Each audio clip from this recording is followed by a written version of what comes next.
En 1810 el gobierno dio inicio a que todo era pegado a selvas, quería caminos, pasar de un lado a otro. Contrataron a un arquitecto muy joven aquí en Tepoztlán porque tenía que hacer veredas para La Aurora, Tepojaco, tenía que haber caminos. El arquitecto estaba muy joven y le dijeron que tenía que hacer el camino. Hay un puentecito chiquito aquí, en Axotlán, y venía el arquitecto y ese puente no se podía hacer y no se podía hacer. Entonces, por medio de muchos albañiles, dijeron que tenía que hablar con el MAL para que el puente se hiciera. No, yo no creo eso fue pasado, yo no puedo hacer cosas que ustedes creen. Dice, si usted no habla con el malo, no lo va a dejar hacer el puente.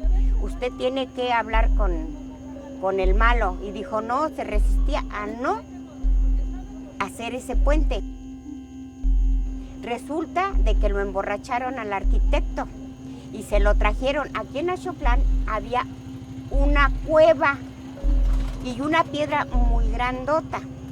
Entonces lo emborracharon y sí habló con el malo. Le dijo que le iba a dar permiso de hacer el puente, pero que iba a dar 100 almas. Estaba tan borracho el arquitecto que se lo llevaron los albañiles cargando.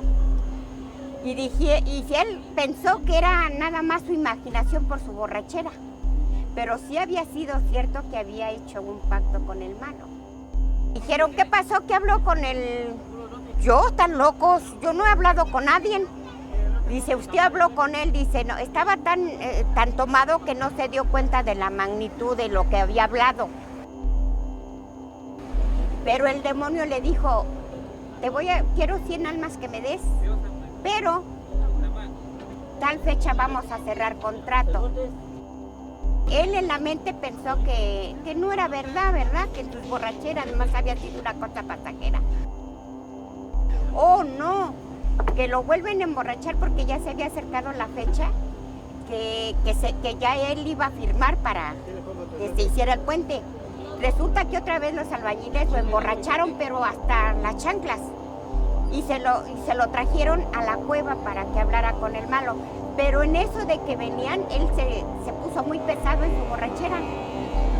Y dieron las 3 de la mañana, cuando cantó el gallo, ya no llegó a la cueva que está aquí en Axotlán.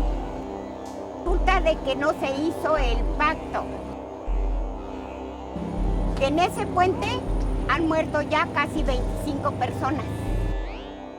Actualmente se seguirá el pacto con el malo